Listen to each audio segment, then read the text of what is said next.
Hello, wishing you a happy Pesach. My name is Rabbi Sollish. I'm live from Atlanta, Georgia, and looking very happy to be streaming on the Roar Jewish Learning Institute's Facebook page, both locally here in Atlanta and around the world.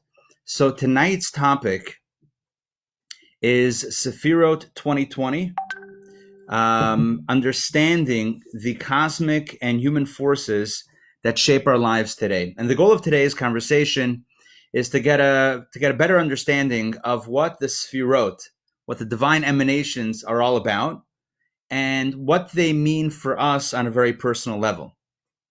It's a very powerful conversation. It's one of the fundamental ideas, one of the fundamental teachings of Kabbalah, Jewish mysticism, as well as the teachings of Chabad Hasidic philosophy, is as it pertains to the Sefirot, the 10 divine emanations and energies that flow throughout creation. These energies are not only the building blocks of existence as we know it, but they also have a major role in the character of human beings. The Torah tells us in Genesis and Bereshit that human beings were created in the divine image. What does that mean? What kind of image does God have? If God is imageless, God has no image, no form. So what does it mean that we are created in the divine image? So the commentators explain, the Kabbalistic commentators explain that it means that the human soul possesses the very same 10 powers or 10 Sephirot, 10 energies that God utilizes in crafting, creating this world that we know and love. And so the goal in this session is to better understand these cosmic forces, but more importantly, I think, to better understand how these forces relate to our lives today. And when I say today, I mean specifically in 2020 and specifically in the time that we find ourselves in. We find ourselves in a most unusual time. I can't speak for everybody watching this, but everyone that I know is on lockdown. When I say lockdown, I mean in quarantine or shelter in place, under specific guidance to be safe and healthy by staying at home. And so the question is, what can the Sefirot, what can these divine energies, and what can the character traits of our soul teach us about how to live maybe a little bit more in a healthy fashion as we traverse this unique challenge of our times? All right. There's another element here as well, and that is that the time between Passover and Shavuot is a time known as Sfirat HaOmer. It's a time in which we count the Omer, 49 days between the holiday of Passover, Pesach, and the holiday of Shavuot, the anniversary of the giving of the Torah. In ancient times, in the temple, in the Holy Temple in Jerusalem, they would bring an offering, an Omer offering. Omer was actually an amount. An Omer of barley was brought. The first grains of the harvest were brought at the temple on the day after the first day of Passover, and that signified the beginning of a 49-day count leading up to the holiday of Shavuot. Today, we don't have the temple, we don't have this offering, but we do the count. And the 49 days are not just meant like calendar days that we mark off on the calendar, day 1, day 2, day 3, or day 1, day 2, day 3, counting up to day number 50. But rather they're meant to be days of introspection, days in which we work on our inner character. As we know in Kabbalah, there are 7 primary emotional character traits, each of which is comprised of strands or slivers of the other 7. 7 times 7 is 49. So this time, not only because of global events, but also because of the time that we find ourselves in the Jewish calendar, it's a particular attuned time to explore our character and see what it is, really look under the hood of what makes us tick and see what we can do perhaps to make ourselves even more of a mensch. So there are many ways in which a person can embark on the journey of character development. So many methods explore the problem and then seek to arrive at a solution, which is really approaching the issue from the outside in. We see a problem and we're going to try to get to the heart of it or try to solve it by working inward. Kabbalah doesn't begin with problems. It begins with a template. Kabbalah provides a template for a good human character. The 10 Sephirot, the 10 soul powers, are the template of a healthy human soul or a healthy human character. So by looking at this template, we can arrive at a better understanding of what it means to be in good spiritual, good character, good inner health. I'm going to hold up in front of my screen a depiction of the 10 Sephirot. Now, these are energies, and of course, since they're energies, they don't really have an image. Nonetheless, they are depicted in various forms, usually with circles, usually by various circles with lines drawn between them showing their interconnectedness. We'll talk a little bit about that tonight. So I'm going to hold up an image in front of the screen. I'm hoping you can see this. This is an image actually taken from a JLI course, one of the course books called Soul Maps. And here we have a depiction of 10, the 10 Sefirot, not including Keter, which we'll get to in a moment. 10 Sefirot divided into two categories, cognitive and emotive. As you'll see in the picture, we have Chachma, Bina, Dat. It always works right, left, center. Chesed, Guevara, Ferret, Nessa, Chod, Yesod, and Malchut. These are the 10 Sefirot, 10 energies that we're going to explore tonight, take a deeper dive in. Okay, so the first thing you need to know is that the typical translations that are attributed to these Sefirot are, in my opinion at least, are not really accurate. They're translations of words, but not really good translations of concepts. So tonight, the objective is to really understand the concepts of what these energies are and what they mean for us and how we can leverage them to become healthier human beings. It's not about understanding the translation of a word, but really understanding the content of the message. Okay, another point that I want to mention is that you noticed in that chart, and I'll hold it up one more time, there are 3 intellectual attributes, 7 emotional attributes, which can be further subdivided, which we'll speak about in a moment. But we see immediately right off the bat that there are intellectual faculties that we have. We possess the ability to know, and we possess the ability to feel. But the ones that are about knowledge, about knowing, stand above in the depiction of the Sefirot. They stand above the emotions, the ones that are about feeling. And herein lies the first message of this Kabbalistic constellation of Sefirot and soul powers. And that is that we are meant to temper our emotions with our thoughts or with our mind. We're meant to control how we feel or to modify and modulate our feelings based on our cognition and awareness of what is truly going on. We're not meant to live instinctive, reactive, emotionally out of control lives. We are designed per this incredibly powerful soul template. We are designed by design to have our mind control and rule over our heart. Not that we don't feel, but that when we feel in a way that might be perhaps unhealthy, we're able to take the tool that is our mind and calm ourselves down and get ourselves to a healthier intellect, a healthier emotional place, again, utilizing our intellect. This is the hierarchy of the human condition. And when I say human condition, I mean the human soul power condition.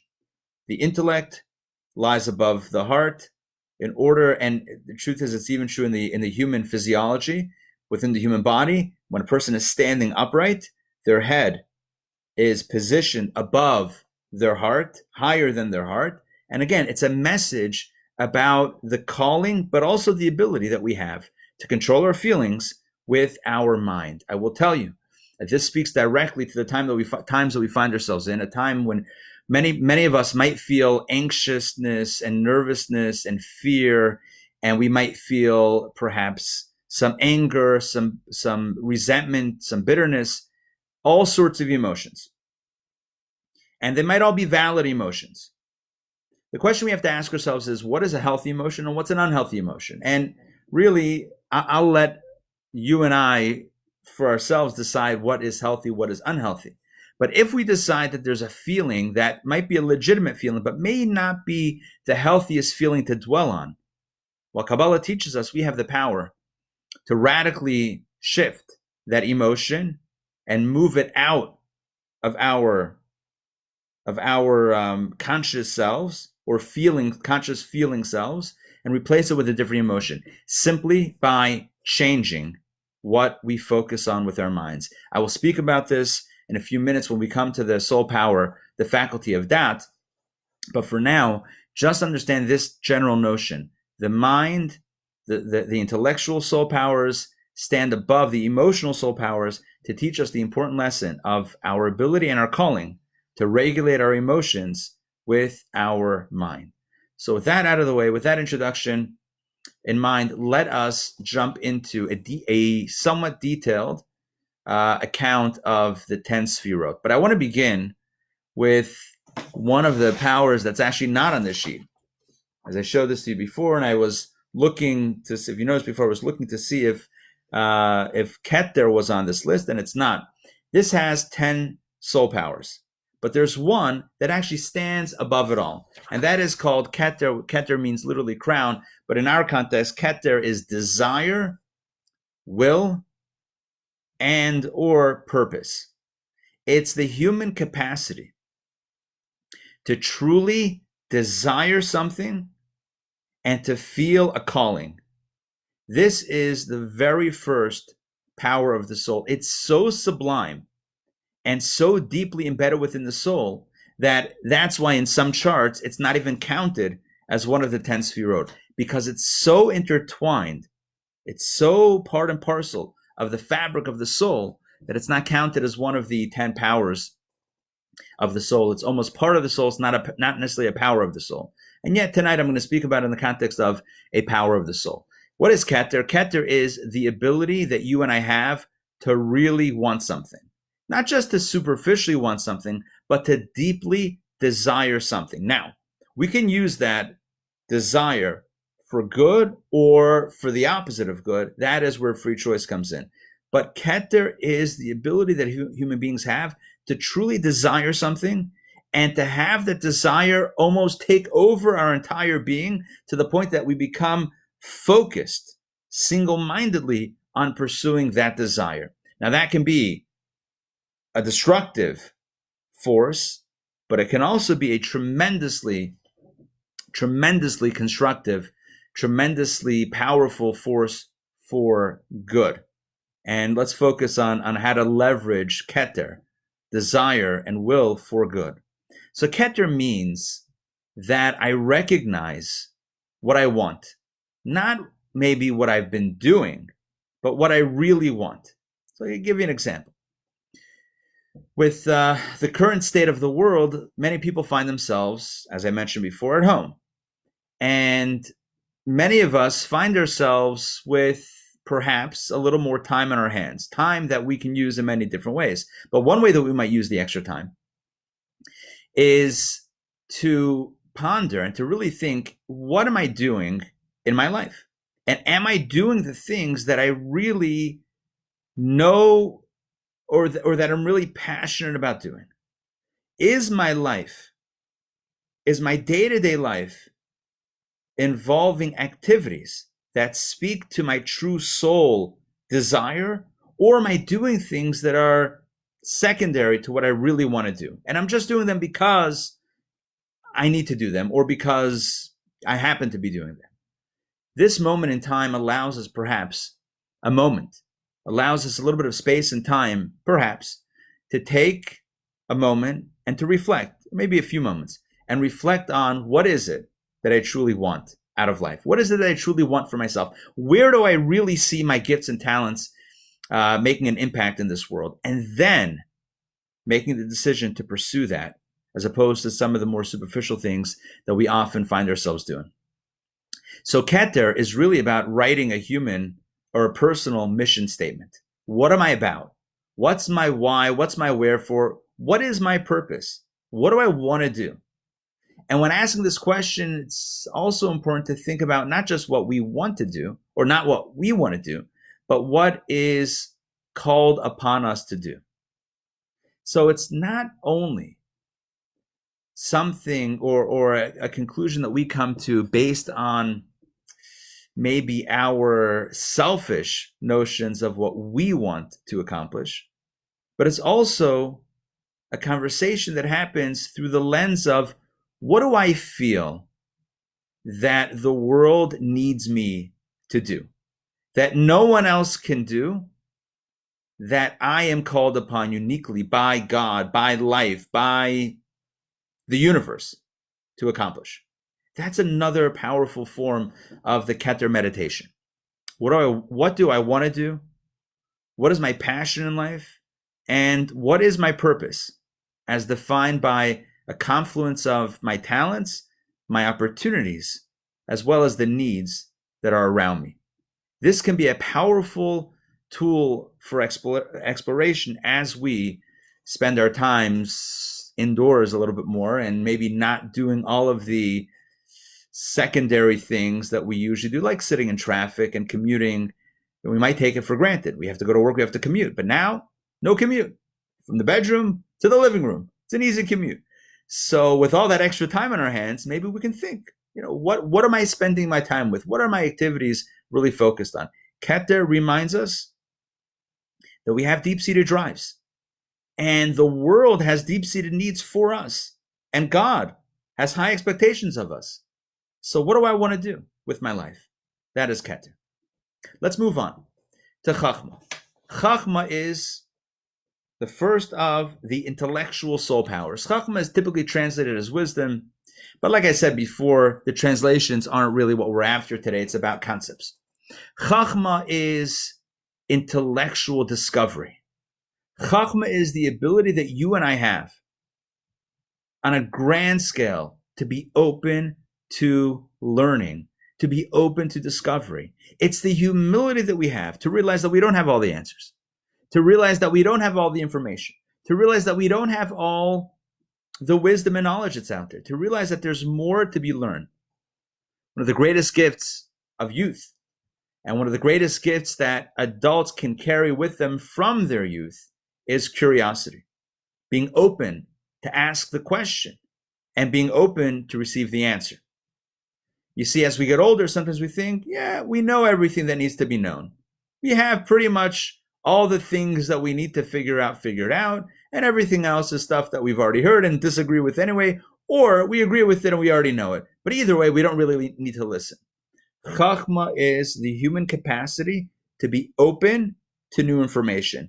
That is a priceless gift. It's the gift that children naturally, we as children, naturally exercised. As we get older, it's a little bit harder. That muscle of openness kind of closes. Passover, for example, reminds us of the power of being open, being curious. That's why the question or the questions play such an important role in the Seder.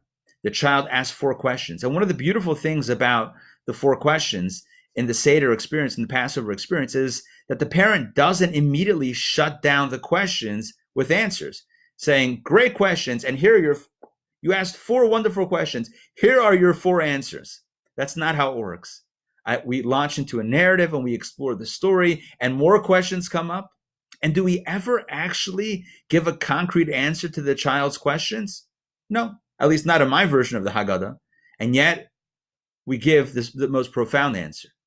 The answer is the key to freedom, the key to the human capacity to be free, to be human, lies in asking the question. The questions themselves are the answer. What does it mean to be free? It means the ability to ask questions. Look at any dictatorship. The first thing they take away is the ability to ask. No questions. This is the way it's going to be. So questions are a powerful tool for opening up our own minds, evoking curiosity and a willingness to learn something that we didn't already know. This is Chachma. Chachma is intellectual discovery. Chachma is humility. It's knowing that we don't know. Human beings often think that they know everything. It's unfortunate if a person thinks that, because we don't. And there's wisdom found everywhere around us. The Mishnah in Pirkei Avot says, Ethics of Our Fathers, it says, Ezeu Chacham, who is wise? Halomed mikol adam, the one who learns from every person. It doesn't say that the wise person is the one who has the most information. The wise one is the one who asks the most questions, the one who's curious to learn. Look at the Seder. Look at the Haggadah. In the Haggadah, there's a wise son. And what does the wise son say? He doesn't give all the answers. He asks all the questions. What are these rituals, those rituals, and the other? The Chacham, the wise son, is asking the questions, not giving the answers. To be wise doesn't mean that you know everything. To be wise means that you know that you don't know everything. As we find ourselves in states of various degrees of isolation, we can ask ourselves the question, how open are we to really listening and being open to learning from those around us? Oftentimes, in a situation like this, when we find ourselves around loved ones that we've been around for a while, we think that we know everything that they're going to say. Yeah, we know how they think. We know what they're going to say. As King Solomon said, there's nothing new under the sun, nothing to learn here. So Chachma reminds us that it's very important that you and I be open to the experience of learning from everything around us and learning from everyone around us. Everyone around us has something to teach us. So let's be open and let's be curious and let's listen. Chachma is also about listening. Are we listening to what the other person is saying? Or do we just hear what we think they're saying, which is different than really listening? So that's Chachma, and that's perhaps how we might leverage Chachma to help us and inform us in our current situation as we find ourselves today. Let's focus now on Bina. I'm going to pull up the chart one more time. Opposite of Chachma, across from Chachma on the other pole, the left side is Bina. So Bina is typically translated as understanding, but Bina is much more than that. Bina is really an intellectual attitude. So Chachma is openness to new ideas. Bina is how we understand those new ideas, how we assimilate those ideas in our mind. Everyone thinks a little bit differently. You can present the same facts in front of two individuals, and it will mean that those same facts will mean completely different things to those two people. And the reason is not that the chachma is different, not that the openness or the actual information that came into the new information was different. No, that might have been the same, but it's the bina that's different. You see, bina is our intellectual attitude, how we understand what we understand, how we learn what we learn, how we process information. And everyone does that a little bit differently. So Bina influences tremendously what we know, because it's not just what we know, it's how we know it. And Bina is what determines how we know it. Everyone has a different form of Bina. How we understand something determines how we will react to it. Is this a good thing or is it a terrible thing? That is very, very often going to be based on how we understand that thing that we're processing. So I'll give you an example. You have a child, a toddler, who's in a crib, and the toddler for the first time learns how to climb out of the crib at 3 a.m.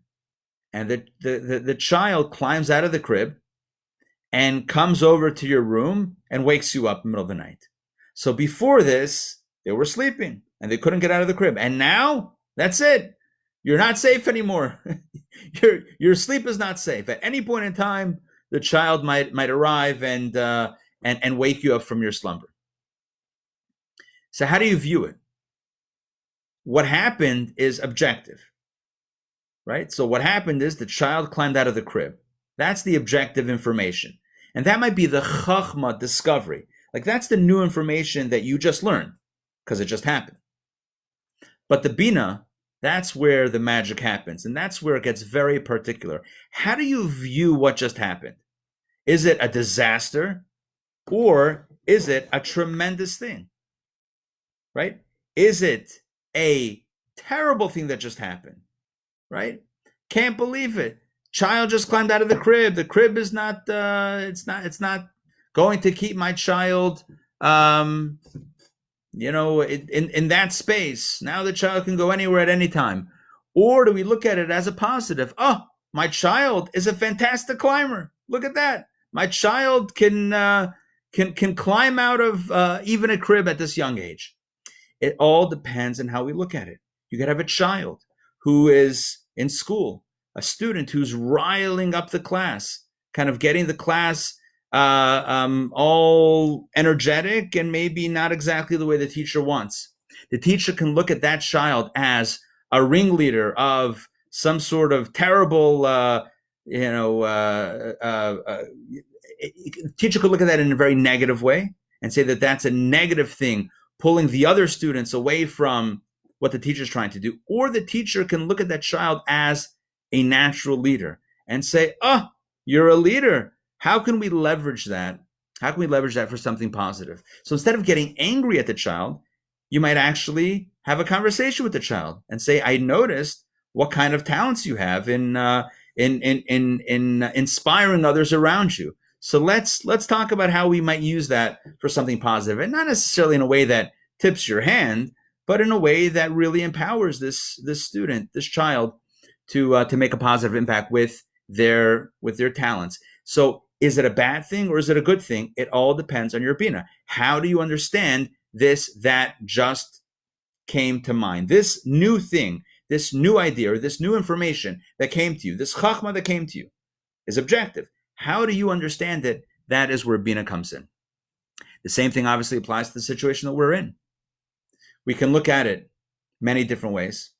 And obviously, I'm not speaking about the loss of life and the other tragedies that have come as a result of coronavirus. But what I am speaking about is maybe some of the other elements, the inconveniences. We could look at them as inconveniences and things that are bad and negative, or maybe we can have another attitude, Bina's attitude, or maybe we can adopt a different attitude and look for the positive, look for the silver lining. Not that that makes it good, but if we can adopt a positive Bina spin, because Bina is spin, if we can adopt a positive Bina spin, then life is a little bit more enjoyable and we can be a little bit more productive. It's a choice that we can make. What will our Bina look like? Let's move on to Dat. Dat is the third of our intellectual powers and the third of the intellectual Sefirot. And Dat is right in the middle between Chachma and Bina. So what is that?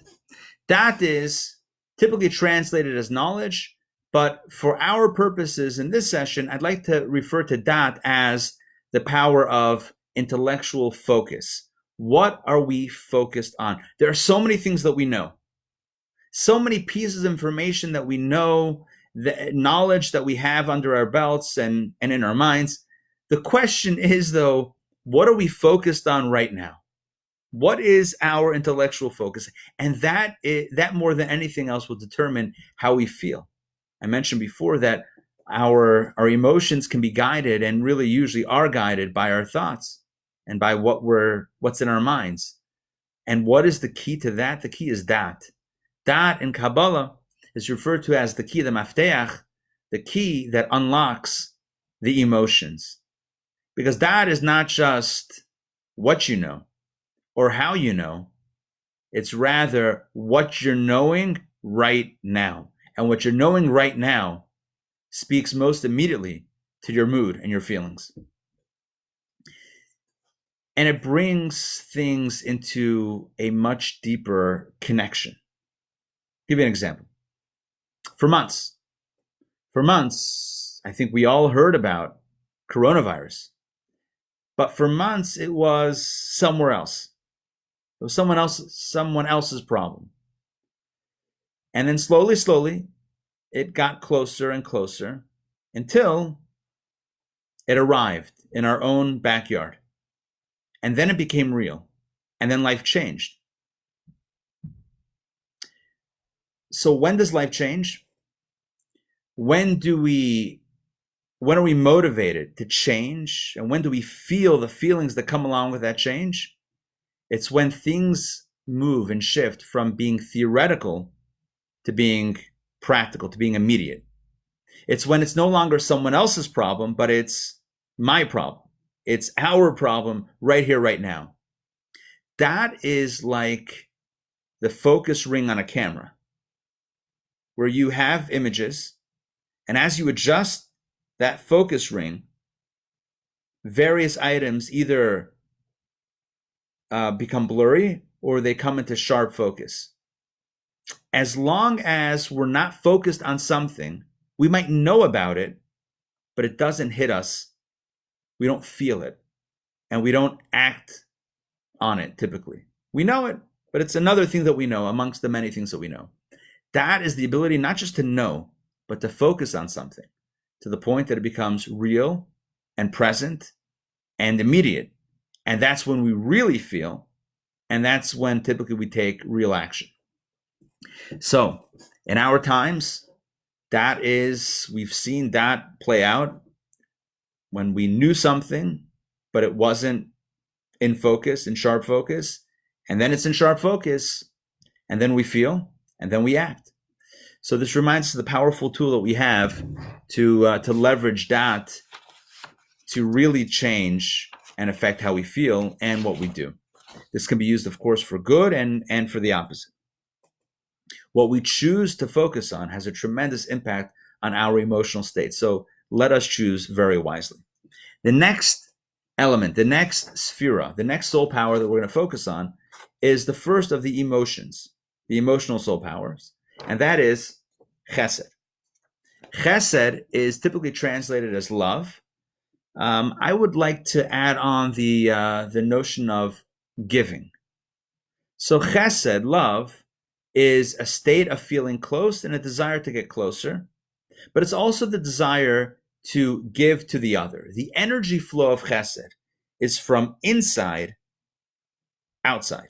So it's flowing from within to outside. The energy, if we were to depict the energy flow of chesed with arrows, it would be an arrow that originates within and is pointing out toward another or toward something else. Oftentimes, we use the word love in the exact opposite way. A person says, I love that person, and what they mean is they love what that person does for them, which is not love at all. Or it's not love for the other, it's self-love, and that's not the same thing as what chesed is. Chesed is not self-love. Chesed is loving someone or something and giving toward that. It's the energy flow from inside, from within to without, outside the person. There's a classic story that's been told countless times about a rabbi in a yeshiva who once saw a young man eating lunch with gusto, and he was eating fish. And the rabbi turns to the student and he says, young man, are you enjoying the fish? And the young man says, I love fish. And the rabbi says, you don't love fish at all. If you loved fish, you would be taking care of the fish. You would be feeding the fish. You would be protecting the fish from harm. You wouldn't be consuming the fish. You don't love fish. You love yourself and you love the taste of fish, but that's not loving fish. And so we have to be careful. Sometimes we say we love someone, and what we really mean is we love how they make us feel, and that's not the right energy of love. Love is pointed outward, not pointed inward. It's not selfish, it's selfless. It's not taking, it's giving. And so, as we spend more time than ever, perhaps, with our loved ones, let's focus on the true meaning of love. Love is not taking, love is rather giving. Love is not seeking what I can get from someone else or how I can use them for my own benefit. Love is simply the question, what does the other need? How can I give it to them in a way that is the kindest way possible? Love is about giving, and it comes from really caring about the other, not about ourselves. We should also care about ourselves, but that's not what we're talking about right now. Love is, I really care about the other. I respect them. I love them. I want to give them. I want to take care of them. However it manifests. but it's about giving toward the other. And like I said, in today's day and age, it's more important than ever to really integrate this message in our lives as we spend a lot of time around loved ones. No one wants to feel used by someone else. No one enjoys feeling that their entire existence is viewed by the other person as existing for that other person's benefit. That's not a good feeling at all. So let's give the other person what they want, to feel cherished and valued and loved and respected, and give them unconditionally. That's what chesed is. Oh, and by the way, we have that ability because it's imprinted within our soul. Let's talk about the next soul power, which is Guevara. Standing opposite chesed is Guevara. Guevara is the opposite. Guevara is not giving, but withholding. It's not an open hand, it's a closed hand.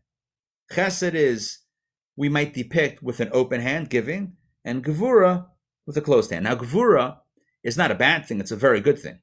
If you've ever been to a restaurant and you've ever been poured a glass of wine, it was probably a good thing that at some point the waiter stopped pouring and didn't keep on pouring as your cup overflowed and as it spilled all over the table and your clothing. So it's probably a good thing that the waiter at some point withheld the giving and stopped giving and closed the hand, so to speak. It's good that a teacher knows the capacity of the student's mind and is able to teach on the level of the student and not give too much to confuse the student. It's good for a teacher to know when to give, but also when to withhold. And it's good in relationships to also know when to give and know when to withhold, to know how and when to set boundaries. Boundaries are incredibly important in healthy relationships, whether they're between parents and children, between husbands and wives, or between friends. Boundaries are priceless.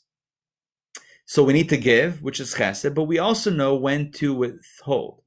And typically that withholding is a process of a judgment, known in Hebrew as a din. It's done through a process of discerning something about the other party, either their capacity, the capacity for them to receive, or what is objectively healthy, or my capacity to give, and putting an end, kind of putting closure on that chesed giving. So chesed is giving. On the other side is the Guevara withholding. Now, when we judge someone, it's possible that can lead to a very harsh look at the other, which is why Guevara can manifest in a very ugly way, in a very negative way, as anger. Guevara, which is this idea of judging, discerning, and withholding, could devolve into anger, rage, God forbid, violence, right? It's negative action against the other. So because I've judged and I found the other to be unworthy or lacking or whatever, I get very angry. I get very judgmental. I get very, whatever, you can fill in the blanks. That's not healthy. That's not good. Maimonides says that when it comes to the character traits, we should always try to find a middle ground, in various, between, let's say, giving and withholding. We should have a middle ground. We should be generous, but, not to our own detriment. But when it comes to anger, we should run the other way, says Maimonides, because anger is destructive. It's a fire that destroys us and destroys the other. Fire is Guevara gone rogue. Anger, not fire. Anger is Guevara gone rogue. And that's not a good place to be in. So we have to make sure that our Guevara, which is that judgment, not get too harsh. Be objective, but not too harsh. Set boundaries, but not too harshly. This is why we have to strike a balance between chesed and Guevara, which takes me actually to the next soul power, which is Ferret. So what is Ferret? Ferret is sometimes translated as harmony or beauty, but it's also compassion. Why compassion? Compassion is literally the hybrid or the blend of chesed and Guevara. Chesed giving is undiscerning. Chesed giving is, I respect you, I value, I love you, I'm going to give. How much do you need? How much can you take? How much can I give? That's not Chesed's problem. Chesed is pure giving. Guevara is discernment. Guevara is a judgment. No, I can't give you X or Z or Y or Z. I can't give you. It's not ABC, for whatever reason. So you look at someone and you judge them unworthy and you say, I'm not going to give to you. Might be a little bit harsh, but that's Guevara. It's a manifestation of Guevara. What is compassion? What is Tiferet? Tiferet is a hybrid. It's having the discerning judgment of Guevara, but giving anyway like Chesed. It's looking at the other and saying, you know what? You're not in a good place, or you're not a worthy recipient, or you're not, whatever it is. Looking at the other in a brutally honest way, let's say. But because of our negative judgment, we're motivated precisely to give. So it's a hybrid of the Guevara assessment with the practical giving of Chesed. It's not blind giving, and it's not harsh justice. It's recognizing a truth, but giving anyway. Why? Out of compassion, sympathy. Because we've judged the other one to be, let's say, in not such a great state, therefore, precisely because of that, we're going to give and help them out. And then we have a higher level of Tiferet, which is empathy, not just sympathy. I feel bad for the other, but empathy. I really can empathize with the pain that they are going through, with the challenge that they are facing right now. And I can see and feel the anguish of their own soul as it struggles with its whatever struggle it has. And I'm motivated to give because I feel that empathy and I see that potential within the other. That is the ideal form of giving. Not giving blindly, and not just giving out of sympathy, but giving out of empathy, because empathy is truly caring about the other on their level. And it means that when I give in a compassionate way, a Tiferet way, a way that honors the recipient. I don't blindly give. I don't harshly withhold. I don't only sympathetically give because I feel bad about the other. I give acknowledging the humanity, the divinity, the beauty of the other human being. This drives the Jewish notion of tzedakah, of giving, where we're supposed to give in a way that lifts up the other and doesn't make the other one feel doesn't make the other person feel bad. The goal is to give in a way that empowers and uplifts the other, not in a way that makes them feel bad. So as we experience the challenges of the time that we find ourselves in, I think it's an appropriate message to think about. The idea of Tiferet is we're all facing various forms of difficulty. But if we can get out of ourselves a little bit and think about the challenges that the other person is going through, then we have a chance to not only just be sympathetic, but empathetic, and to truly wish and help them from a place of dignity and not from a place of shame. To give in a way that shames the other is to give and to take. You've given, but you've taken their dignity. The goal is to give in a way that grants them their honor and dignity, that empowers them, that tells them that you believe in them and that you care about them, that you love them, and that you honor them. And that is a tremendous form of giving, and one that we can, each one of us, can find a way to give to someone else right now in this time. All right, let's move on. The next soul power that we're going to focus on is Netzach. Netzach is ambition. Netzach is endurance. Netzach is having a goal and seeing it through. I mean, how often do we take resolutions, a New Year's resolution, and it lasts a few months, maybe even less, a few weeks, maybe even less, a few days. Maybe it never got off the ground, but we had a good intention.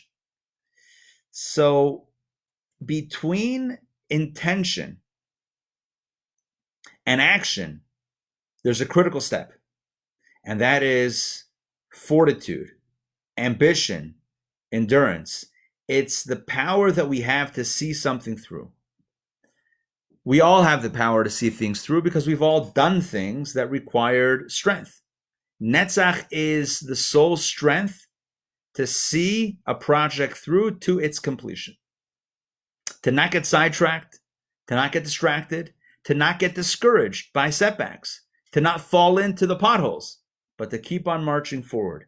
That is Netzach.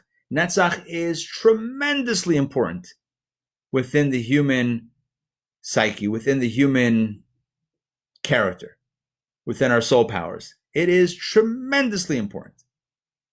Because without endurance, then all of our dreams, all of our goals, we just might fall short.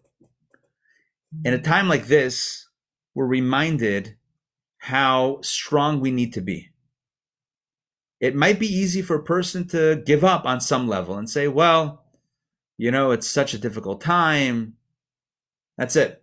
Just going to give up on my hopes and dreams. It's important to have that netzach endurance. Yes, it's a challenging time, but you and I have the power to push and see things through. That is the incredible power of netzach embedded in our souls, one of the 10 Sephirot. Let's move on to the next one. Opposite netzach is hod. And hod is the exact opposite of netzach. Netzach is pushing, hod is pulling back. Netzach is merging, and hod is yielding to the other one merging. Netzach is having an opinion and a point and driving it home. And hod is saying, you know what? I want to hear your point. Hod is stepping back. Hod is looking at others. Hod is not faced head down to the ground, pushing, driving, running, accomplishing. Hod is smelling the flowers, appreciating the people in our lives. Hod is acknowledgement. Hod is related to the idea of acknowledging the blessings that we have, taking a step back, not doing, but stopping, and appreciating the gifts that we have, appreciating all of the blessings in our lives coming from God, coming from other human beings, appreciating our loved ones who are there for us unconditionally, with love and dedication, appreciating the life that God has given us, appreciating every moment that we have the ability to take a breath and to live this wonderful life. Hod is, above all, appreciation and gratitude. It's acknowledging the blessings and feeling gratitude for those and the forces that have brought us those blessings. So while Netzach is thinking about single-mindedly thinking about pushing forward and doing, Hod is stepping back and appreciating, acknowledging, and expressing gratitude. That is tremendously important. To say thank you to our loved ones, whom we're around 24/7 nowadays with the shelter in place. To acknowledge those that maybe aren't around us, but that have benefited our lives and continue to benefit our lives. To reach out and to express gratitude. Such an important concept, such a divine concept, and one of the 10 Sephirot, 10 powers of the universe and 10 powers of the soul. We're now at the second to last power, which is Yesod. Yesod is literally translated as foundation, but the way we're going to understand it tonight is Yesod is connection. Because what is a connection? A connection is like a foundation. A foundation is not just putting a building on the ground. That's not a foundation. That's just a building on the ground. Foundation means that you dig a hole in the ground. And in that hole, you pour cement. And that becomes the foundation to build your edifice on top of it. First and foremost, the first step of a foundation is clearing space. The first step of any relationship, Yesod is about relationships and connections. The first step of any relationship is clearing space. Is clearing space within yourself to allow the other person in. And being open to enter someone else's space that they've carved for you. It's about being vulnerable and honoring someone else's vulnerability. And it's that marriage of the spaces that we provide and being courageous and humble enough to enter those spaces in honest and perfectly raw ways. That's what creates relationships. So often, communication and relationships can exist solely on a very superficial level. Even in some of the greatest forms of relationships. What I mean is some of the closest forms of relationships, like parents and children, siblings, spouses, right? Some of the closest relationships could sometimes settle to a very superficial place, where the extent of the conversation is, how was work? What are we eating for supper? What are we doing? Where are we going? Where's the vacation?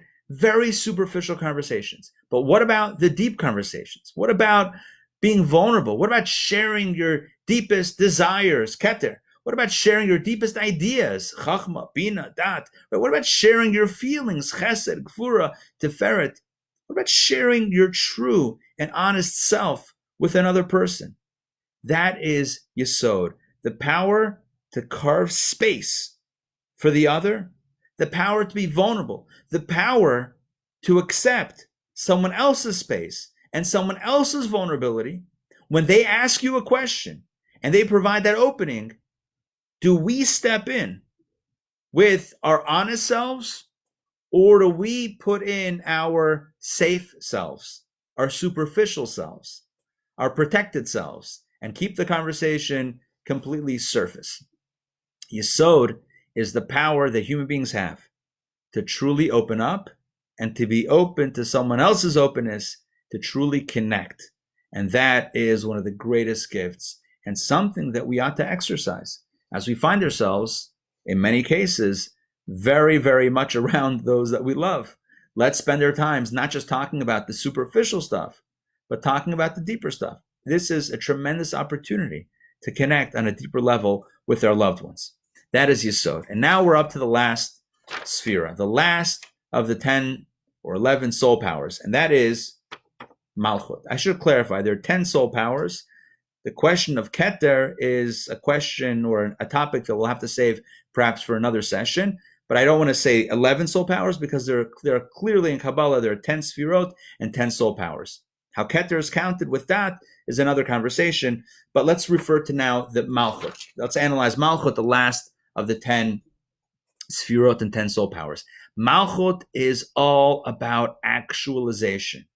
It's all about actual implementation. It's about actually doing it. Actually doing the chachma, the bina, the dat, the chesed, the Guevara, the Ferret, the Netzach, the hod, the yesod. It's one thing to talk about it. It's one thing to know about it. It's another to do it. Even ambition. Ambition, we said, is the key to action. Yeah, it's the key, but it's not action yet.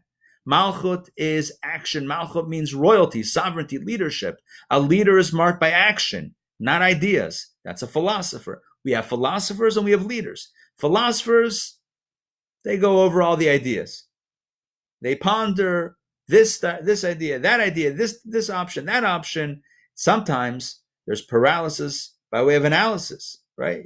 You can become stifled in action because of too many ideas. Malchut is about action. It's about getting things done. You know, the question's been asked, or the famous puzzle. There were 3 toads sitting on a log. 2 decided to jump. How many toads are on the log? You know what the answer is? 3. You know why? Because deciding to jump and jumping are not at all the same thing. You can decide from today to tomorrow that you're going to take that jump, take that leap, jump into the water, accomplish that thing, heal a relationship, deepen a relationship, truly give and honor the other, create healthy boundaries without getting angry, be compassionate, be sympathetic, be empathetic, exercise your ambition, exercise your gratitude. Open yourself up to another and allow yourself to be open to someone else's openness. You can decide to do all of those things, but not do it.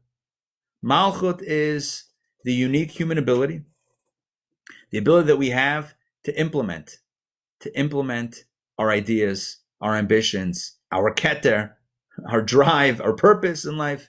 It's implementation. Implementation is nothing other than the implementation of a specific thing. So it's not a new thing. It's not a new flavor, but it's actualizing whatever flavors are embodied by the other powers, which is why Kabbalah teaches that Malchut, les la megame klum, it doesn't have its own energy, so to speak. It doesn't have its own flavor. It's like the moon, says Kabbalah, that reflects a light that's not her own. The moon reflects the light of the sun, doesn't have its own light. But in reflecting that light, it has a tremendous power, bringing light to where light wouldn't be without it. Malchut is the same way. Malchut is our power to implement, to get things done, to decide, to be ambitious, but to actually implement it in the world of action. It's not any different than the other energies, but it's their implementation, actualization that is so profound. We live in a world of action, and we know today more than ever that you can have the greatest ideas, the greatest thoughts, the greatest feelings, but without actually doing it, it doesn't benefit the other. We could be thinking in our minds about the other person and wanting to call them, wanting to reach out, wanting to help. We can want to love, but it's not the same as actually picking up the phone, actually helping the other person. And so, my final word of encouragement for all of us is that as we find ourselves in times, at least in my lifetime, times of unprecedented challenge, let us recognize the gifts that we have, the divinely bestowed gifts of these 10 Sephirot, not only in the cosmic universe, but within ourselves. And let's remind ourselves that these gifts were meant to be used, not meant to be collected, or not meant to remain inside some sort of treasure box. They're meant to be used, to be spent, to purchase, to acquire, not selfishly. They're meant to implement in this world and make a real difference. And so this is a brief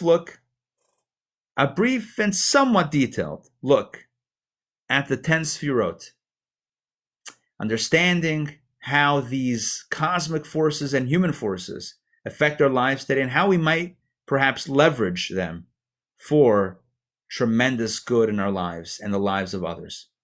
I treasure the opportunity that we've had tonight to study together. I thank you for joining me, and I wish you only health and only blessings and prosperity and only revealed good in your lives and in all of our lives. And let us say, Amen. Thank you for joining me tonight.